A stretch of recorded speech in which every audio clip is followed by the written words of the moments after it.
Alors, ça y est, on a les prix officiels de la Mustang Mach-E, donc le futur Mustang électrique SUV. Voyons donc.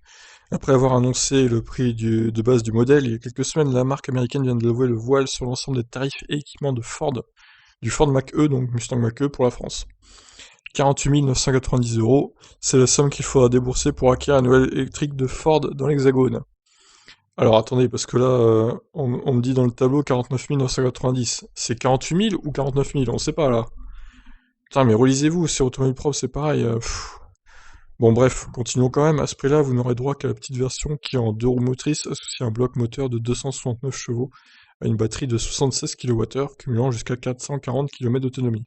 Alors, c'est pas terrible, hein, niveau efficience quand même. Le modèle Y va faire beaucoup mieux.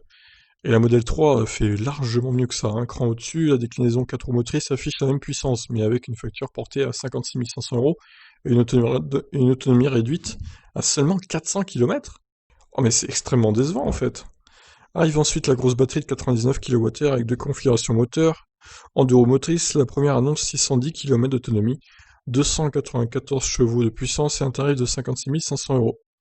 En 4 roues motrices, la seconde grimpe à 351 chevaux pour un tarif qui décolle à 65 500 euros.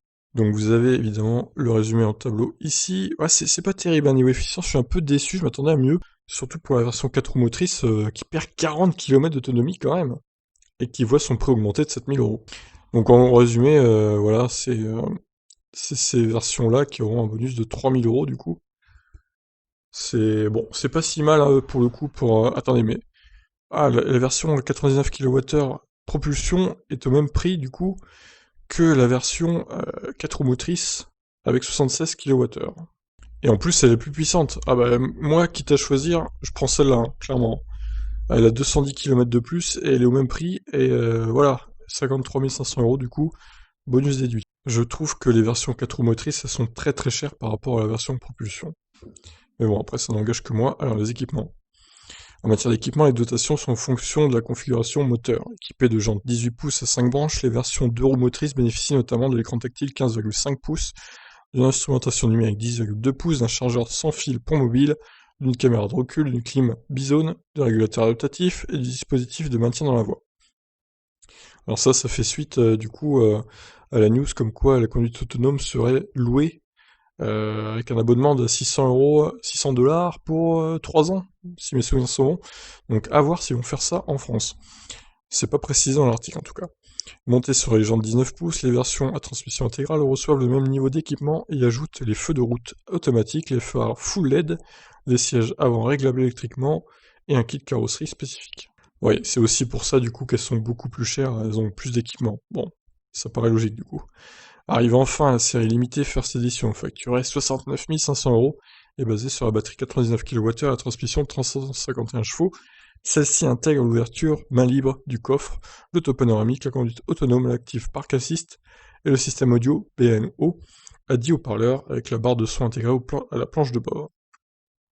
Bon bah écoutez, il y a des screens hein, des équipements, je vous laisse les regarder. Bon, moi, je suis un peu déçu, on va dire, par l'autonomie à 76 kWh de batterie. 400 km en version 4 roues motrices, c'est plus que décevant. 440, pareil pour la propulsion. On pouvait s'attendre quand même à au moins 500 minimum pour la version propulsion.